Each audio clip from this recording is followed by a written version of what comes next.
नमस्कार, स्वागत आहे तुमचं माझ्या यूट्यूब चॅनलमध्ये, ज्याचं नाव आहे स्वामी भक्ती मराठी. लवकरच शारदीय नवरात्रीला सुरुवात होणार आहे आणि प्रत्येकाच्या घरामध्ये कुलदेवी आपल्या सूक्ष्म स्वरूपामध्ये वास करणार आहे. या नवरात्रीच्या काळामध्ये काही ठिकाणी घटस्थापना केली जाते, तर काही घरामध्ये अखंड दिवा फक्त लावला जातो आणि काही ठिकाणी मंगल कलशाची देखील स्थापना केली जाते.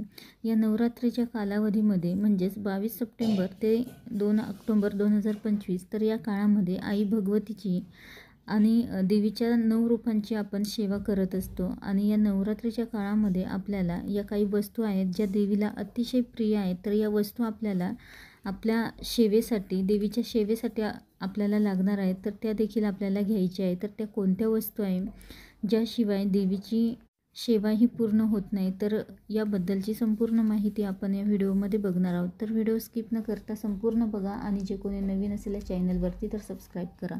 तर बघा, या शारदीय नवरात्री उत्सवामध्ये तुमचं जर घर भाड्याचं असेल तरीही तुम्ही अखंड दिवा लावू शकता, आई भगवतीची सेवा करू शकता. अगदी तुमची कुठलीही कुलदेवी असेल तरीही तुम्हाला तुमच्या घरामध्ये देवी महात्म्याचं पठण देखील तुम्ही जर करत असाल तर ते देखील करायचं आहे, किंवा दुर्गा सप्तशती या ग्रंथाचे पारायण देखील आपल्याला करायचे आहे. आणि या नवरात्रीमध्ये अवश्य या ग्रंथाचे पारायण करा.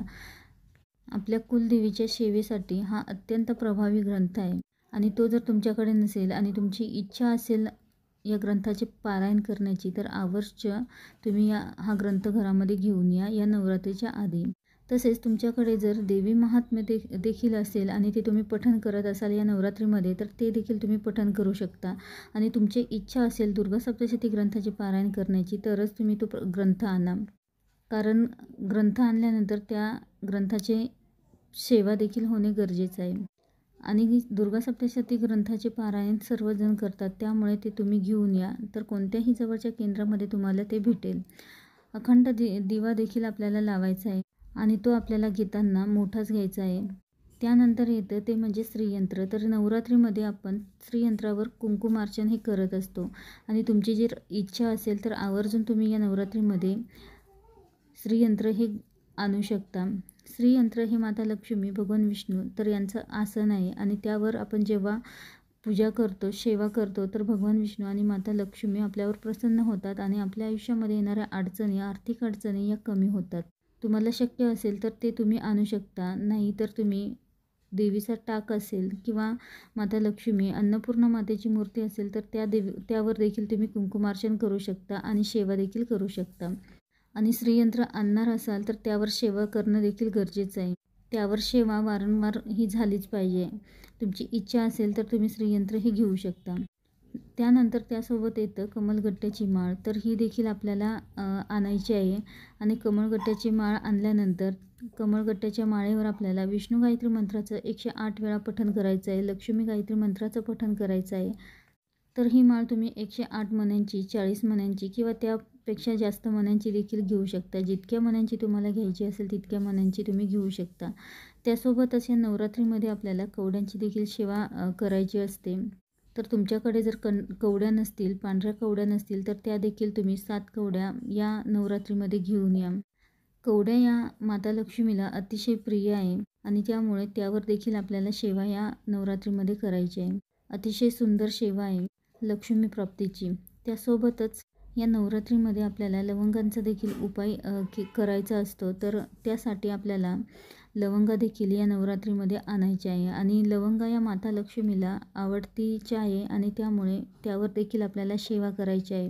तर त्या देखील आपल्याला घरामध्ये आणून ठेवायचे आहे. या नवरात्रीमध्ये लवंगांचं अर्चन देवीला केलं जातं आणि लवंगांची माळ देखील देवीला अर्पण केली जाते, त्यामुळे त्या देखील आपल्याला आणून ठेवायच्या आहे. त्या आणताना चांगल्या, खराब नसलेल्या आणि तुटलेल्या नसलेल्या आपल्याला आणायच्या आहेत. अखंड लवंगा या आपल्याला आणून ठेवायच्या आहेत. त्यासोबतच घटस्थापना करताना काही ठिकाणी मातीचं खोल भांडं ठेवून त्यावर घटस्थापना केली जाते, तर काही ठिकाणी काड्यांची जी टोकरी असते तर त्यावरती आपल्याला घट बसवले जाते. तर तुमच्याकडे ज्या पद्धतीने करत असाल तर त्या पद्धतीने तुम्ही करू शकता. यासोबतच तुम्हाला जर तुमची कुलदेवी माहीत नसेल तर ते माहीत असणं देखील गरजेचं आहे. तर जवळच गुरुजी वगैरे असतील तर त्यांच्याकडनं तुम्ही तुमची कुलदेवी किंवा जे तुमचे नातेवाईक, जे जुने लोक असतील तर त्यांना विचारून तुम्ही घ्या आणि आपल्या कुलदेवीचा फोटो तरी आपल्या घरामध्ये असणे खूप गरजेचं आहे. आणि तुम्हाला जर तुमच्या देवीचा टाक बनवून घ्यायचा असेल तर तो देखील तुम्ही यामध्ये बनवून घेऊ शकता. तर बघा, प्रत्येकाच्या घरामध्ये या नवरात्रीमध्ये देवी सूक्ष्म स्वरूपामध्ये वास करत असते आणि त्यामुळे तिचा टाक किंवा फोटो असणे देखील गरजेचं आहे आणि तिची सेवा देखील करणं गरजेचं आहे. तर आपली कुलदेवी ही आपल्या कुळाचा उद्धार, आपलं रक्षण करत असते आणि त्यामुळे तिची सेवा, तिचा मानपान हा झालाच पाहिजे. आणि यासोबतच तुम्ही गजंत लक्ष्मी तर ह्या देखील घरामध्ये आणू शकता. तर या देखील असाव्यात. तर त्या देखील तुम्ही आणू शकता. तर आवर्जून या नवरात्रीमध्ये, नवरात्री येण्याच्या आधी तुम्ही आपल्या कुलदेवीच्या सेवेसाठी अतिशय महत्त्वाच्या या ज्या काही वस्तू आहेत तर त्या आवर्जून तुम्ही घेऊ शकता. व्हिडिओ आवडला असेल तर लाईक करा, कमेंट करा, शेअर करा आणि सबस्क्राईब करा. श्री स्वामी समर्थ.